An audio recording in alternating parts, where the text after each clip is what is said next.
perayaan Natal ini demi kemuliaan Allah yang datang menjelma dalam Yesus Kristus, yang menuntun manusia kepada keselamatan, serta terangnya yang ajaib, yang akan memerintah selama-lamanya sebagai Raja. Kiranya kasih dan penyertaannya turun ke atas kita semua. Amin.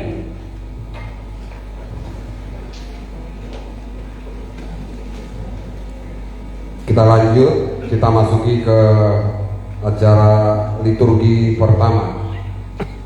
Sebelum liturgi pertama kami panggil yang pertama Bang Tony Tambubolon untuk berdiri di sini, Bang Walman Simamora, Kakak Linda Siahan, Kakak Mercy Tobing, dan satu lagi Kakak Christine Sinamo.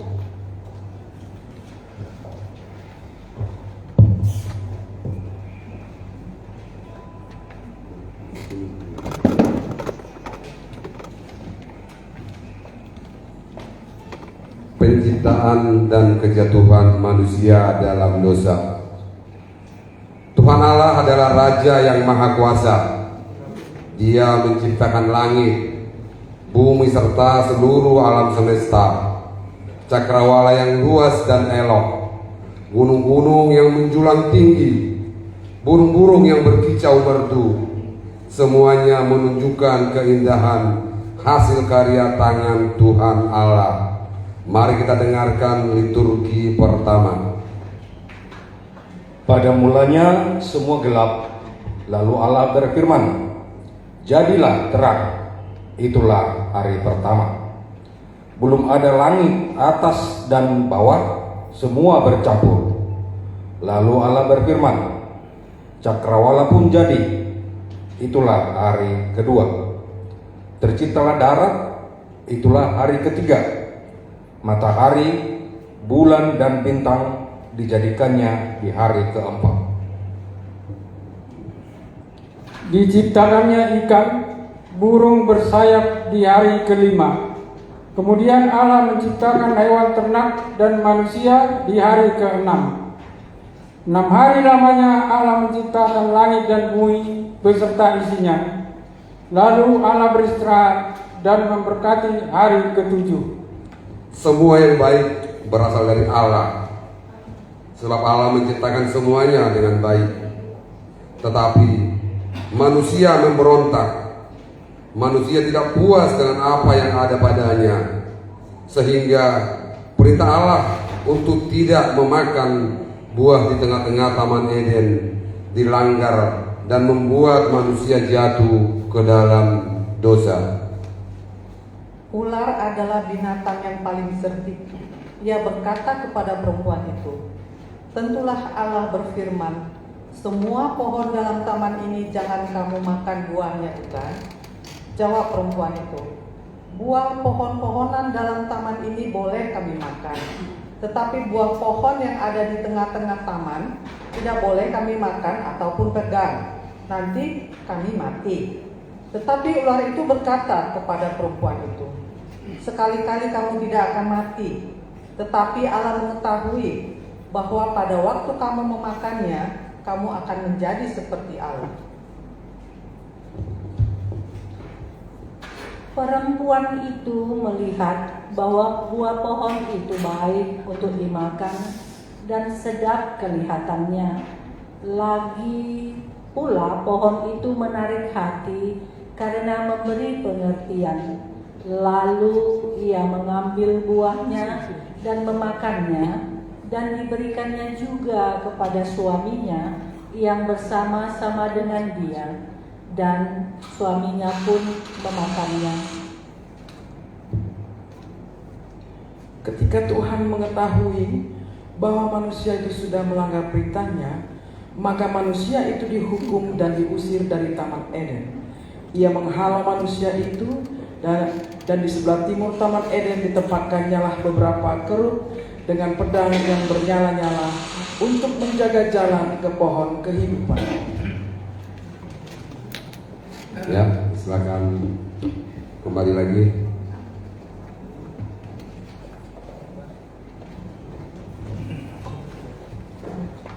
Kita berdiri untuk menyanyikan lagu Kidung Jemaat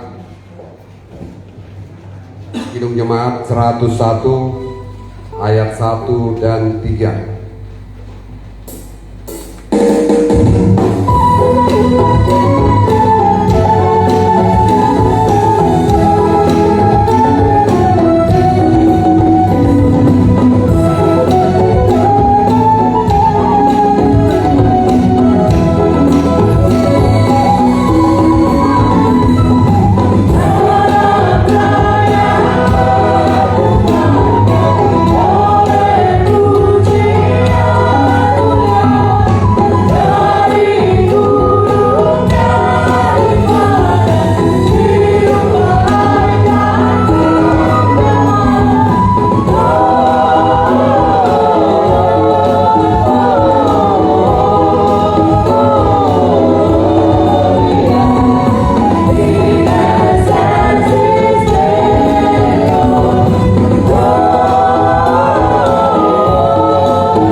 Angkatlah kepalamu, hai pintu-pintu gerbang, dan terangkatlah kamu, hai pintu yang berabad-abad, supaya masuk Raja Kemuliaan. Siapakah itu Raja Kemuliaan? Tuhan, jaya dan perkasa, Tuhan perkasa dalam peperangan. Angkatlah kepalamu, hai pintu-pintu gerbang, dan terangkatlah kamu, hai pintu yang berabad-abad, supaya masuk Raja Kemuliaan. Siapakah itu Raja Kemuliaan? Tuhan semesta alam, Dialah Raja Kemuliaan. Mari duduk kembali. Liturgi kedua, kami panggilkan ke depan Kakak Yunita Melva Banjar Nahor, Kakak Teti Pangaribuan, dan Amce Silalahi.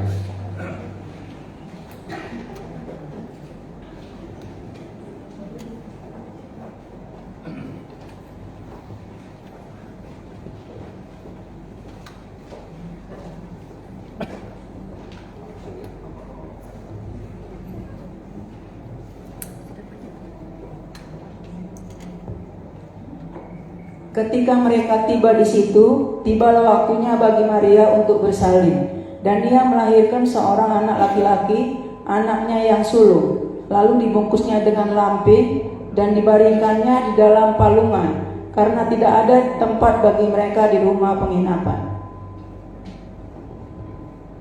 Lalu kata malaikat itu kepada para gembala, "Jangan takut, sebab sesungguhnya aku memberitakan kepadamu kesukaan besar untuk seluruh bangsa. Hari ini telah lahir bagimu juru selamat, yaitu Kristus, Tuhan di kota Daud." Sesudah Yesus dilahirkan di Betlehem, di tanah Yudea pada zaman Raja Herodes, datanglah orang-orang Majus dari timur ke Yerusalem dan bertanya-tanya, "Di manakah dia, raja orang Yahudi yang baru dilahirkan itu? Kami telah melihat bintangnya di timur, dan kami datang untuk menyembah dia." Ketika mereka melihat bintang itu, sangat bersukacitalah mereka. Maka masuklah mereka ke dalam rumah itu dan melihat anak itu bersama Maria, ibunya. Lalu sujud menyembah dia. Mereka pun mempersembahkan emas, kemenyan, dan mur kepadanya.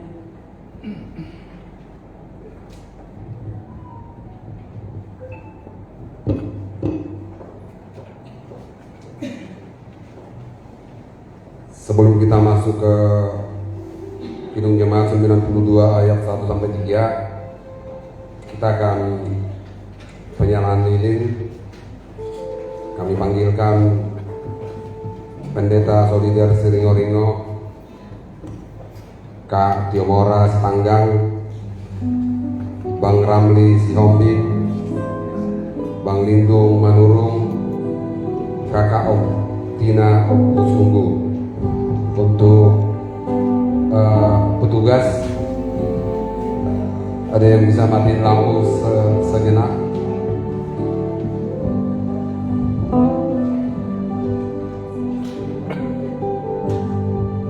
Begitu nanti penyalaan ini, kita langsung nyanyi sembari diiringi musik dari Amang Pendeta terlebih dahulu.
Silakan berbagi sukacita.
Saya mengambil tema yang sudah diberikan oleh Persekutuan Gereja-Gereja di Indonesia PGI dari Lukas pasal yang kedua ayat yang ke-14. Relevansi kepada perkumpulan kita hari ini, saya coba untuk menjabarkan kaitannya dengan Natal. Komunitas alumni USU pencinta seni dan budaya. Bagaimanapun juga Natal adalah berita sukacita. Meskipun tema yang diusung atau dibawa oleh Persekutuan Gereja-Gereja di Indonesia mengatakan ayat yang ke-14 merupakan pokok bahasan dalam tahun ini. Tetapi saya bisa meringkas sedemikian panjang tema itu menjadi berita sukacita. Tema dari Persekutuan Gereja-Gereja Indonesia adalah kemuliaan bagi Allah di tempat yang maha tinggi dan damai sejahtera di bumi di antara manusia yang berkenan kepadanya. Kemuliaan bagi Allah di tempat yang maha tinggi, apa yang disebutkan di dalam tema nasional PGI ini adalah nyanyian para malaikat pada waktu itu. Mereka bersuka cita karena kehadiran Allah di dalam Yesus Kristus sudah diberitakan, sudah dinyatakan, sudah digenapkan apa yang sudah dinubuatkan ratusan tahun sebelumnya. Jadi sebenarnya apa yang dikatakan di dalam tema besar ini saya ringkas saja dengan dua kata, berita sukacita. Saya baca ayat yang ke-8, tadi liturgi sudah menyebutkan sebagian itu. Di daerah itu ada gembala-gembala yang tinggal di padang menjaga kawanan ternak mereka pada waktu malam. Malam itu bicara tentang kegelapan pada waktu itu. Saudara dikasihi Tuhan, keluarga besar, saya sebut keluarga ya, komunitas ini, komunitas alumni USU, pencinta seni budaya. Malam itu bicara tentang kegelapan. Masalah banyak pada waktu malam itu terjadi. Sesuatu terjadi pada waktu gelap. Biasanya umumnya adalah suatu peristiwa yang tidak menyukakan banyak. Peristiwa-peristiwa jahat, kriminal, siapa yang ahli hukum di sini, terjadi pada waktu malam. Rancangan orang membuat sesuatu rancangan, para penjahat bisa juga pada waktu malam. Berbicara tentang malam itu, gembala-gembala pada waktu itu sedang melakukan tugasnya karena mereka harus menjaga kawanan domba-domba yang diberikan tanggung jawab kepada mereka. Saudara dikasihi Tuhan, senior ada, junior ada di sini. Saya berusaha untuk menyampaikan firman Tuhan sesuai dengan konteks Natal yang dimaksud. Saya berusaha juga untuk supaya tidak panjang-panjang ini terlalu lama nanti. Tadi bilang sampai jam 10 aja sampai ya, tetapi yang penting panjang atau pendeknya itu makna dari Natal itu setiap kali setahun kita rayakan dan ibadah yang kita buat jangan sampai hilang. Ditutupi oleh apa? Banyak hal nanti saya sampaikan. Seni dan budaya itu harus tunduk kepada Tuhan. Manusia dibuat oleh Tuhan. Seni dan budaya adalah bagian dari kreasi manusia sebagaimana dimandatkan oleh Tuhan di dalam kitab Kejadian. Pasal yang pertama ayat yang ke-26. sampai kepada ayat 27 sebagai yang disebut sebagai mandat dari Tuhan untuk budaya, untuk memberdayakan, membudidayakan alam semesta ini. Maka budaya dari asal kata budidaya, ciptaan perbuatan kreasi manusia, termasuk seni harus tunduk kepada penciptanya. Sebab manusia diciptakan oleh Tuhan. Nah, tiba-tiba berdiri seorang malaikat, ayat yang ke-9 Lukas pasal yang kedua berkata demikian. Tiba-tiba berdiri seorang malaikat Tuhan di dekat mereka, dan kemuliaan Tuhan bersinar meliputi mereka, dan mereka sangat ketakutan. Kemuliaan Tuhan yang datang, tapi mereka ketakutan. Kenapa terjadi? Gelap yang terjadi. Saya tidak mencoba untuk membuat tafsiran dari ayat-ayat sebagaimana dilakukan dan tugas para mahasiswa sekolah tinggi teologi untuk melakukan itu. Tetapi apa yang kita bisa dapat dari sini adalah ketakutan pada waktu itu. Mereka tidak tahu siapa yang datang. Sungguh Tuhan yang harusnya mereka kenal, tetapi belum dikenal pada waktu itu. Mereka ketakutan. Lalu kata malaikat kepada mereka, jangan takut, sebab sesungguhnya aku memberitakan kepadamu suatu kesukaan besar bagi seluruh bangsa dunia.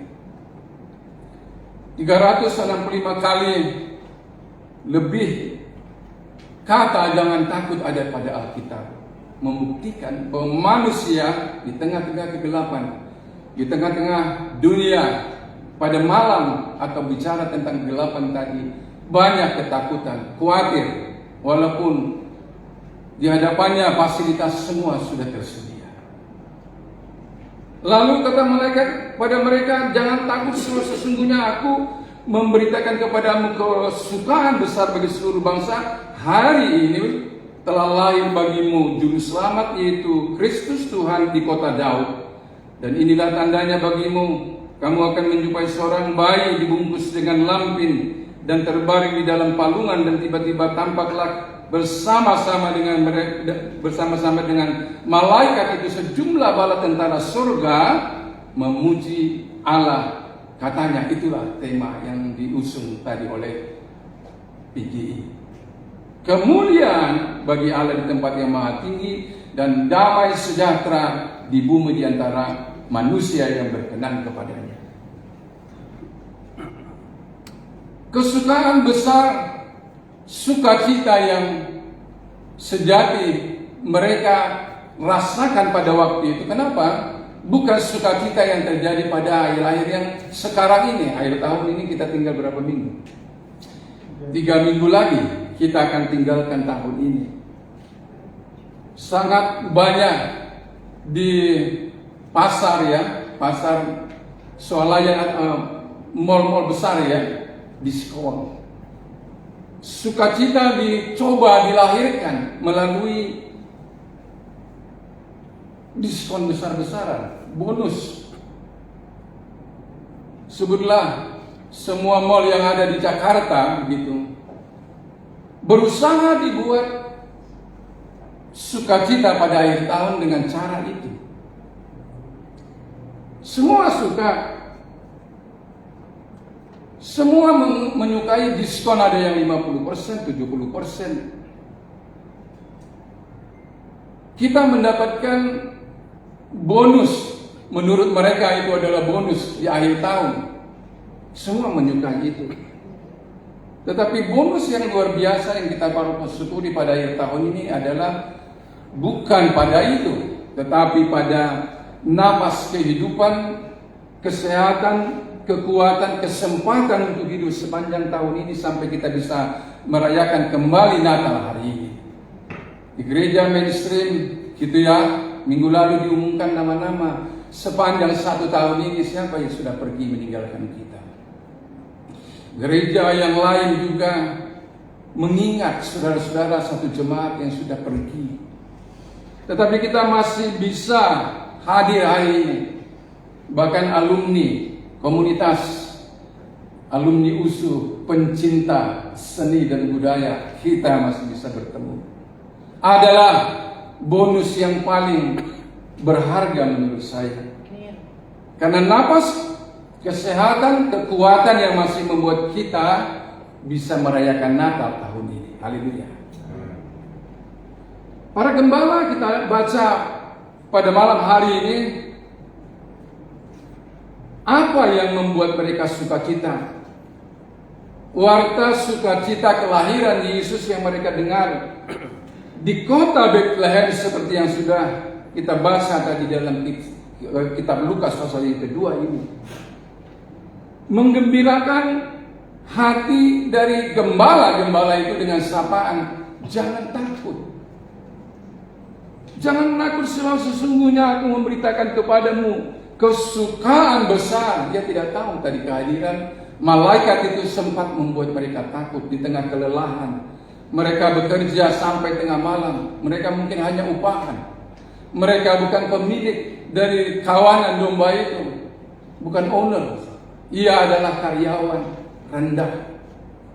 Tetapi yang membuat mereka sangat bersuka cita adalah bukan pada gaji atau bonus-bonus yang diterima pada akhir tahun, sebagaimana yang terjadi saat sekarang ini.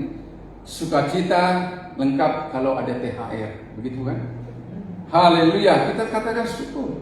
Tetapi sukacita para gembala ini adalah karena mereka mendapatkan sapaan dari Tuhan, telah lahir hari ini, dan karena itu engkau jangan takut. Bonus terbesar diterima oleh para gembala. Kenapa? Bukan kepada kelompok imam pada waktu itu, para otoritas agama yang didatangi oleh malaikat itu, bukan para pejabat kerajaan pada waktu itu yang mendapatkan pertama sapaan, jangan takut, telah lahir bagimu seorang juru selamat. Bonus yang pertama ialah malam itu, di tengah-tengah kelelahan mereka, kesusahan mereka dalam pekerjaan, mereka mendapatkan bonus yang pertama adalah berita sukacita, ketakutan hilang. Pada ayat yang ke-20, Lukas pasal yang kedua ini katakan begini, maka kembalilah setelah mereka bertemu dengan Yesus pada waktu itu, maka kembalilah gembala-gembala itu sambil memuji dan memuliakan Allah karena segala sesuatu yang mereka telah dengar. Berita sukacita. Itu bonus yang pertama. Bonus yang kedua adalah mereka mendapatkan preference. Kalau orang di bank itu ada nasabah prioritas. Prioritas mereka biasa kalau di bank itu karena uangnya banyak sehingga ia menjadi priority member. Tetapi para gembala ini menjadi seorang yang lebih dari sekedar prioritas gitu nasabah. Ia gembala biasa, tetapi ia mendapatkan sukacita. Bonus yang kedua adalah mereka mendapatkan prioritas untuk mendengar berita itu. Kenapa Allah memilih bukan para imam pada waktu itu? Kenapa Allah tidak memilih raja-raja yang berkuasa pada waktu itu? Tetapi sungguh Tuhan mau datang kepada orang yang rendah hatinya, orang yang tertindas, orang yang sakit, orang yang menderita. Kepada itulah Yesus datang. Lalu yang ketiga adalah bonus gembala menyaksikan kemuliaan surgawi. Ayat yang ke-13 tadi berkata, ayat yang ke-14 juga berkata, sejumlah besar bala tentara surga memuji Allah. Mereka menyaksikan kemuliaan, mendengarkan suatu pujian, kidung coir yang luar biasa, yang bukan manusia yang didengar oleh gembala waktu itu, tetapi malaikat dan bala tentara. Tadi saya ada di garis di Pacific Place. Ada satu pertemuan, luar biasa. Sebelum masuk di lantai 4, sudah dikasih Tuhan apa yang terjadi. Di lantai 1 ada nyanyian Koronata. Kesempatan luar biasa. Pas saya lewat di situ. Haleluya, mereka nyanyi luar biasa. Yang nyanyi cuma 4 orang, ditunjang oleh sound system yang bagus, menggema suara nyanyian Natal. Manusia baru yang nyanyi. Kita terkagum-kagum. Mereka mendengarkan itu tadi, para gembala, suara malaikat dan bala tentara surga itu dikatakan tadi. Dan tiba-tiba tampaklah bersama-sama malaikat itu sejumlah besar bala tentara surga menyanyi kemuliaan bagi Allah di tempat yang maha tinggi dan damai di bumi di antara manusia yang berkenan kepadanya. Saya takut lupa waktu ini. Haleluya. Lalu semangat nanti. Haleluya. Nanti lah pokoknya bisa pindah ke sini setelah ibadah. Haleluya. Ya gitu ya, jangan sampai habis.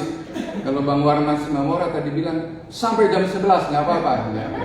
Enggak nanti bisa bubar nanti saya bilang. Haleluya. Saya teruskan. Itulah bonus yang diterima. Respon dari gembala-gembala pada waktu menerima bonus itu apa? Yang pertama, gembala semangat. Ayat ke-15 berkata demikian tadi. Setelah malaikat itu meninggalkan mereka, kembali ke sorga, gembala-gembala itu berkata kepada yang lain, mari kita pergi ke Bethlehem, sukacita. Padahal tadi sudah capek gitu ya, lelah dengan pekerjaannya. Ketika Tuhan bicara, ketika Tuhan melawat kita, maka kesusahan yang demikian panjang seperti yang dialami oleh para gembala ini seketika hilang. Sebab ada berita sukacita. Tema khotbah hari ini saya ganti dengan tema walaupun relevannya sama, berita sukacita. Kemuliaan bagi Allah di tempat yang maha tinggi dan damai sejahtera di bumi di antara manusia yang berkenan kepadanya. Itu adalah tema panjang yang dibuat PGI, saya sebutkan di awal tadi. Saya ganti dengan dua kata saja, berita sukacita. Haleluya. Berita sukacita membuat kelelahan hilang, kesusahan, susah payah di dunia ini. Karena apa? Karena melihat berita sukacita datang. Kenapa? Yesus datang untuk menyelamatkan orang-orang yang berdosa.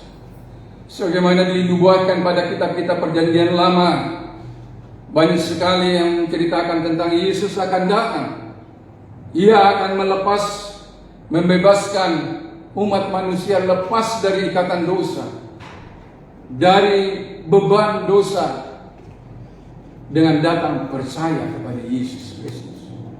Karena begitu besar kasih Allah akan dunia ini, sehingga Ia telah mengaruniakan anaknya yang tunggal, supaya setiap orang yang percaya kepadanya tidak binasa, melainkan beroleh hidup yang kekal.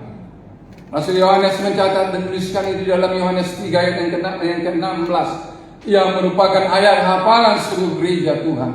Umat Tuhan, Yesus datang untuk melepaskan saya dan saudara-saudara dari ikatan. Upah dosa adalah maut, tetapi Yesus datang untuk melepaskan kita dari dosa itu. Saya mau sekarang bertanya kepada kita, kalau respon dari gembala-gembala itu demikian, bagaimana respon kita sekarang? Akhir tahun sebentar lagi, tahun depan, sesuatu lembaran yang baru. Korporasi, perusahaan, gereja, keluarga selalu membuat suatu resolusi di akhir tahun. Bagaimana resolusi dari masalah yang terjadi dalam setahun ini tengah-tengah keluarga untuk memasuki lembaran tahun depan.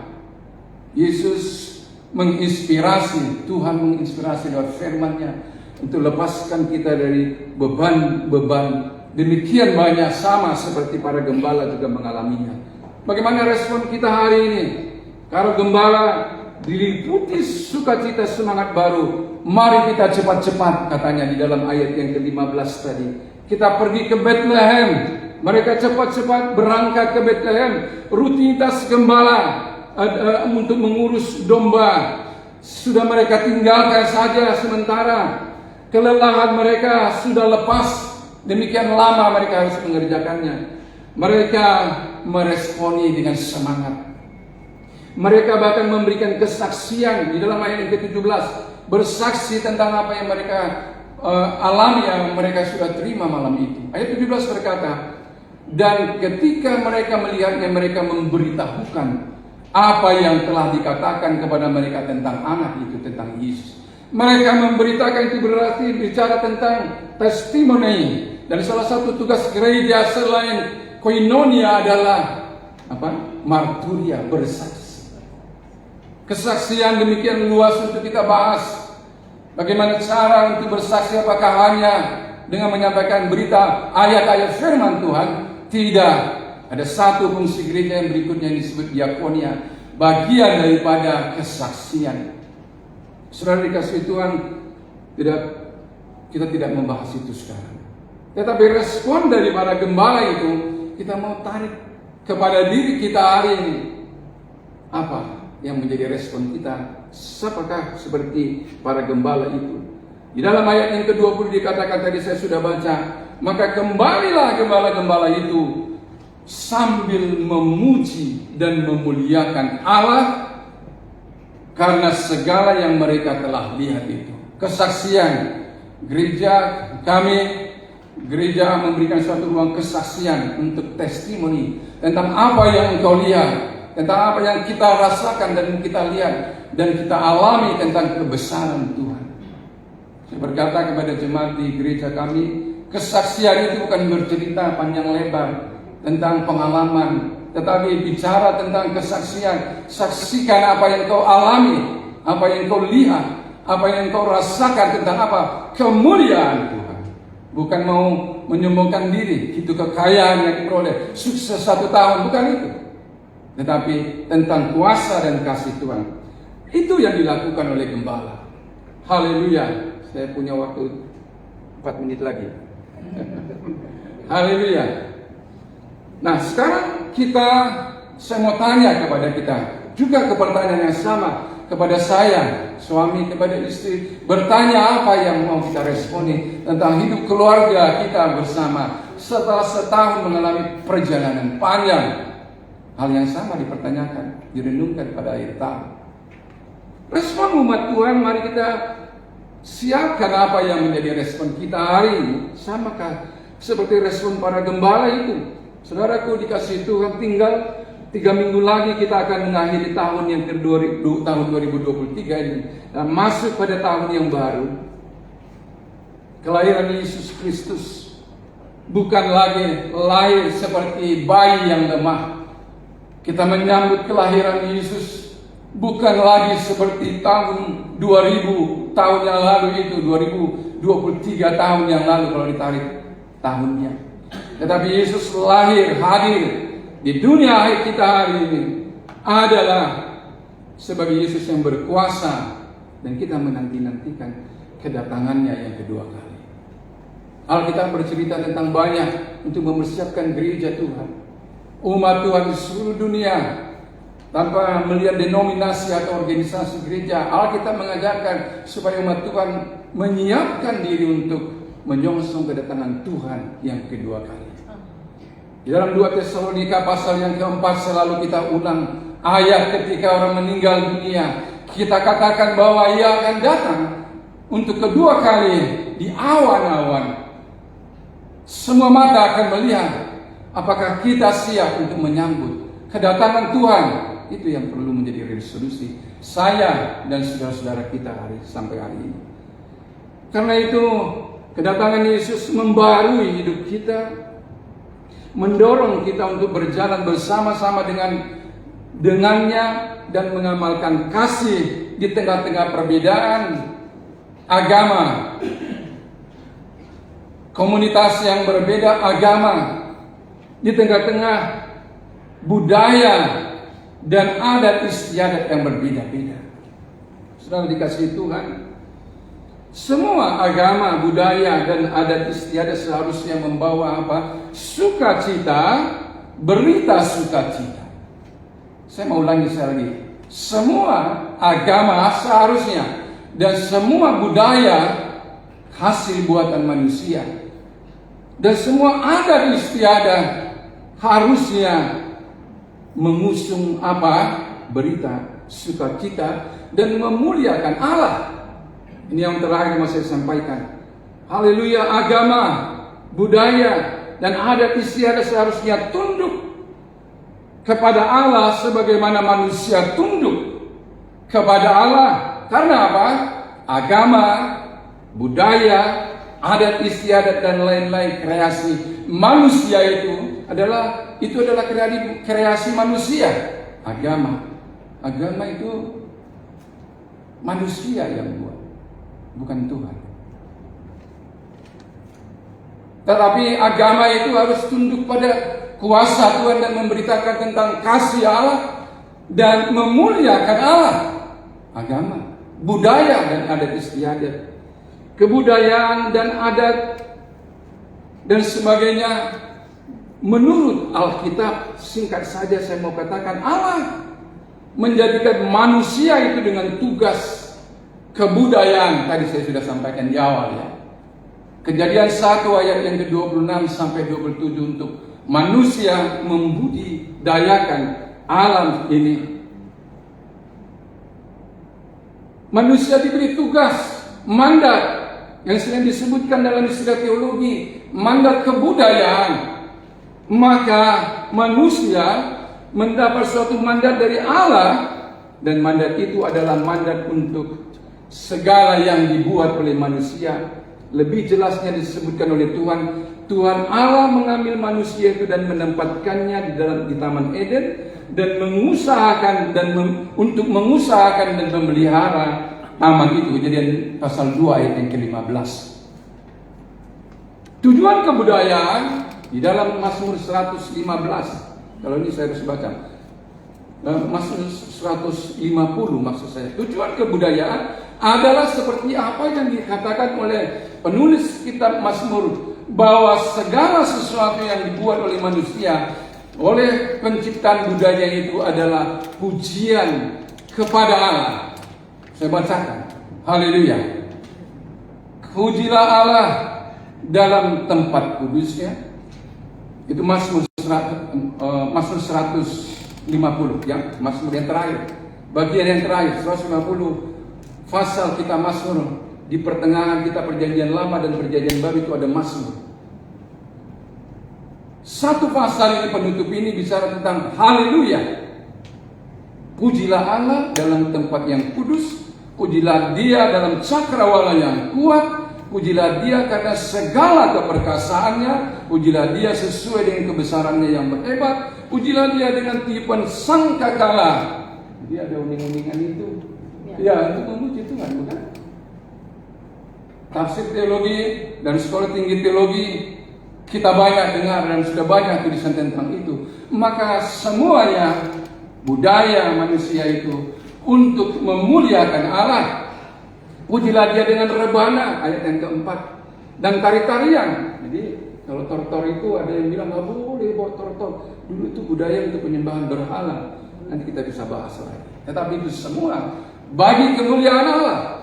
Pujilah Dia dengan rebana dan tari-tarian, pujilah Dia dengan permainan kecapi dan seruling, pujilah Dia dengan ceracap dan yang berdenting, pujilah Dia dengan ceracap yang berdentang. Biarlah segala yang bernapas memuji Tuhan. Biar yang bernapas memuji nama kebesarannya. Biar seluruh bumi memuji Tuhan. Timora yang tahu itu, dia penyanyi sama Alma. Ya seluruh bumi memuji kebesarannya, biar yang bernapas memuji namanya. Engkau layak terima pujian, hormat, syukur bagi Dia. Ya, haleluya. Segala budaya tunduk pada Allah. Tetapi ketika dosa masuk kepada kebudayaan itu, nah perhatikan baik-baik, maka terjadi penyimpangan budaya. Terjadi pertama waktu Menara Babel.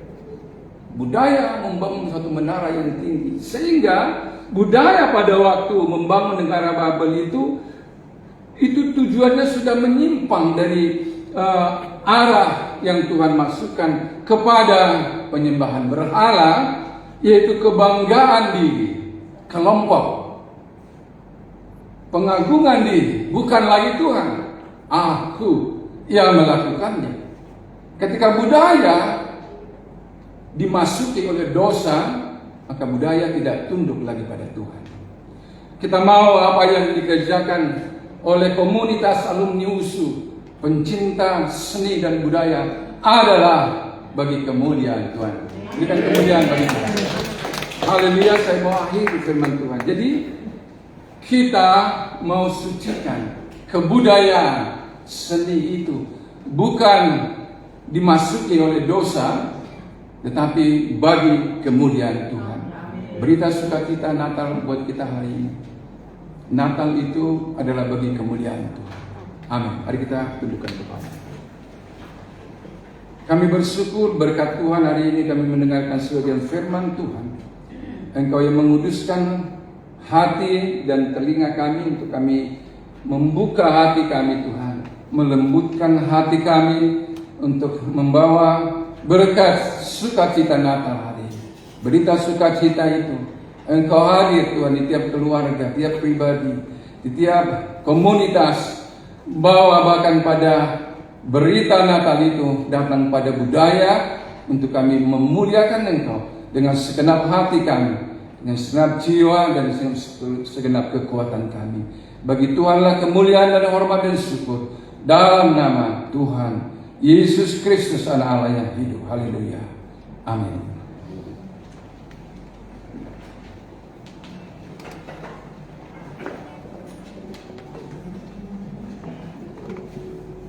Terima kasih. Ini luar biasa malam ini, komunitas alumni USU pencinta seni dan budaya.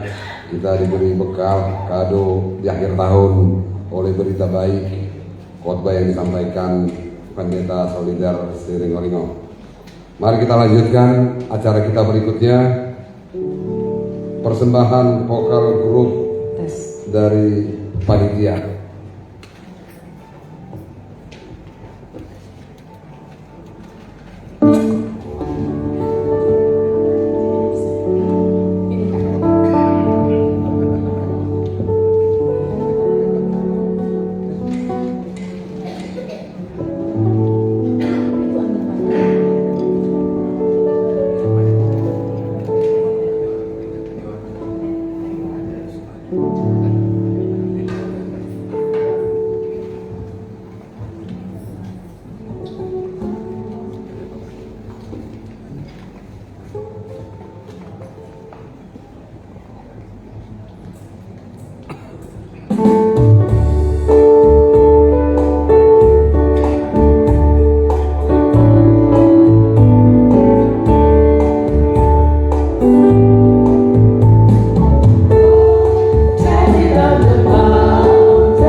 acara kita yang berikutnya.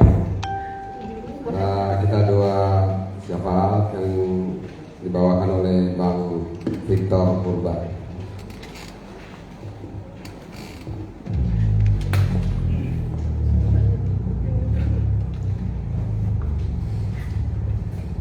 Shalom. Mari kita tundukkan hati kita masuk ke dalam doa syafaat. Puji syukur ya Bapa, kami ucapkan kehadirat-Mu. Engkau memberikan kami waktu dan tempat yang begitu indah ya Tuhan, untuk memuji dan memuliakan nama-Mu, bergembira bersama ya Tuhan atas kelahiran-Mu. Engkau menyelamatkan kami, memberikan kami keselamatan di dalam kehidupan kami ya Tuhan. Terima kasih juga ya Tuhan, Engkau membentuk kami dalam suatu komunitas pencinta seni dan budaya ya Tuhan. Suatu komunitas yang Engkau bangkitkan dari antara kami alumni Universitas Sumatera Utara Tuhan, supaya kiranya melalui talenta-talenta seni dan budaya kami bisa memiliki kontribusi ya Tuhan, untuk membangun kampung halaman kami, daerah kami di sekitar